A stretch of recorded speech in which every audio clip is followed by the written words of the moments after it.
ruling. This is CN Breaking News.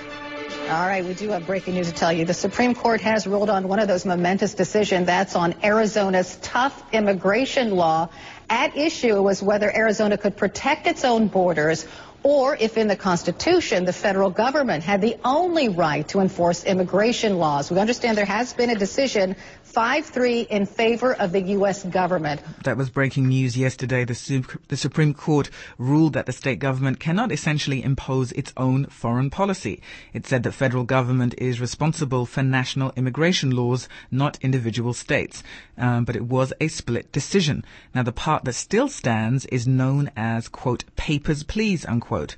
Now, that means police officers can ask for the papers of anyone they detain and who they reasonably suspect. That's the term. The reasonably suspect of being illegal. Now, civil rights groups, activists, said that this was a call to racially profile. President Obama released a statement in reaction to the Supreme Court's ruling that said, in part, this, quote, I am pleased that the Supreme Court has struck down key provisions of Arizona's immigration law. What this decision makes unmistakably clear is that Congress must act on comprehensive immigration reform. A patchwork of state laws is not a solution to our broken immigration system. It's part of the problem, unquote.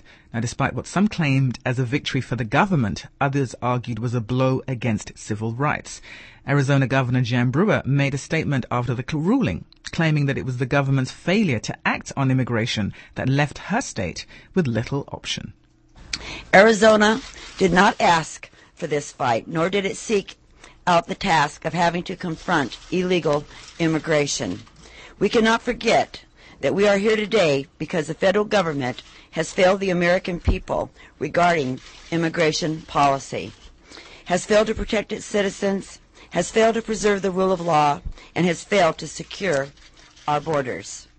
Arizona Governor Jan Brewer then went on to claim that key components of the immigration law were intact thanks to the Supreme Court ruling, and that she, in fact, felt that her fight, the fight that she launched almost 2 years ago, had been vindicated.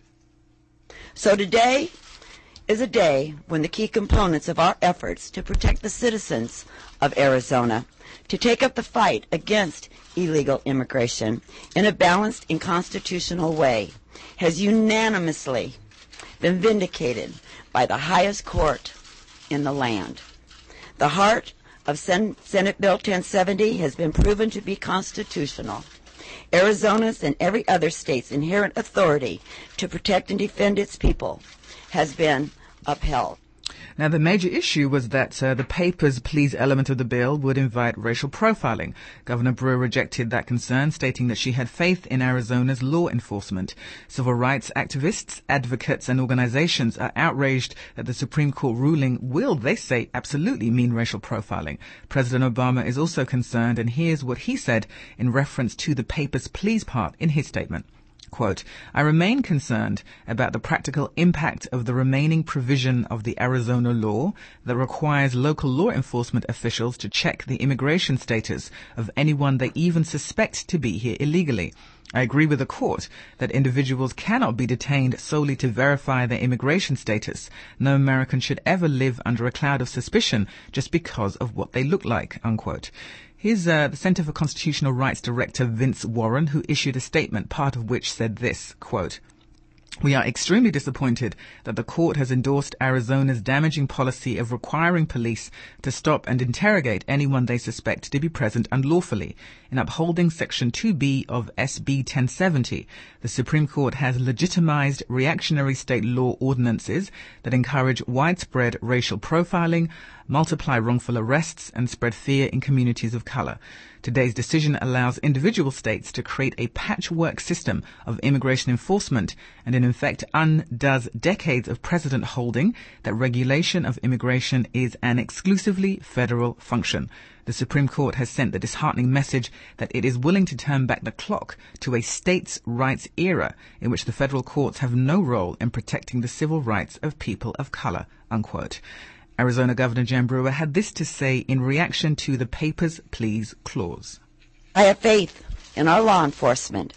Our brave men and women in uniform have been trained so that they are able to enforce this law efficiently, effectively and in harmony with the Constitution. Civil rights will be protected. Racial profiling will not be tolerated.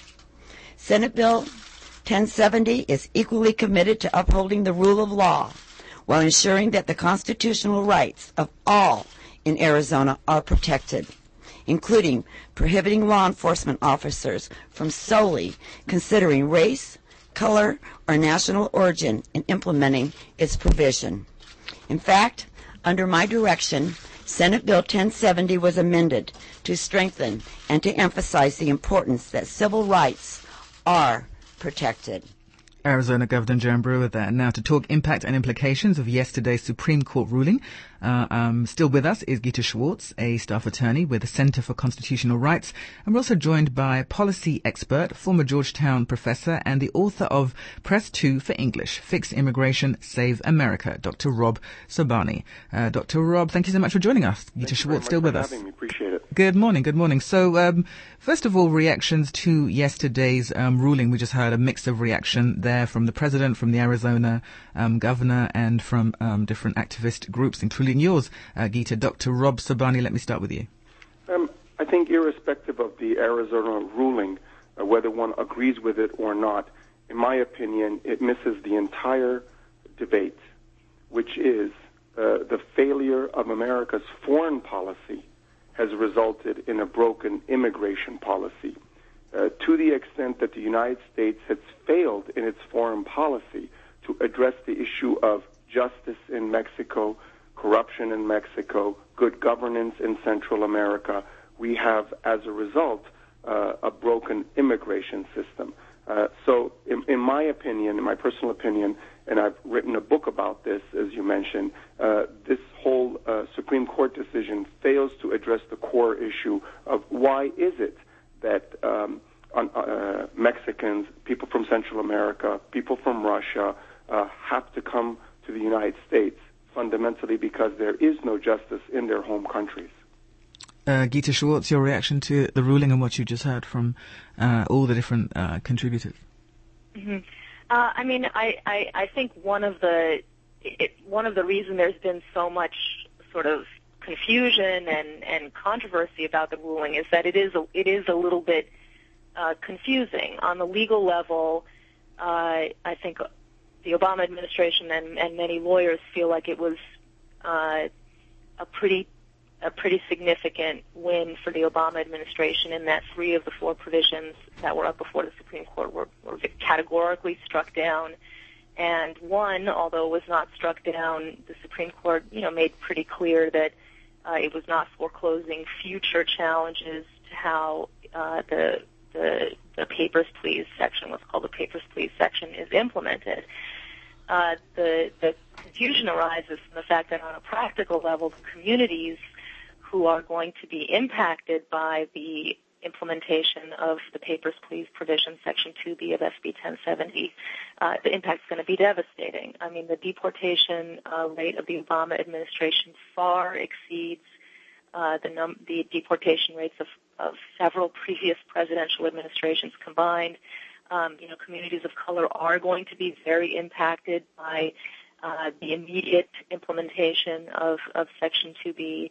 And so even though on a legal level there were some solid wins for the Obama administration, the real effect on the ground is going to be continued and maybe even worsened, terrible impact on families who have immigrants or mixed status families, people who are going to be wrongfully picked up because of their race or appearance or the language that they speak. And so that's part of why there's a lot of, you have both Jan Brewer and the Obama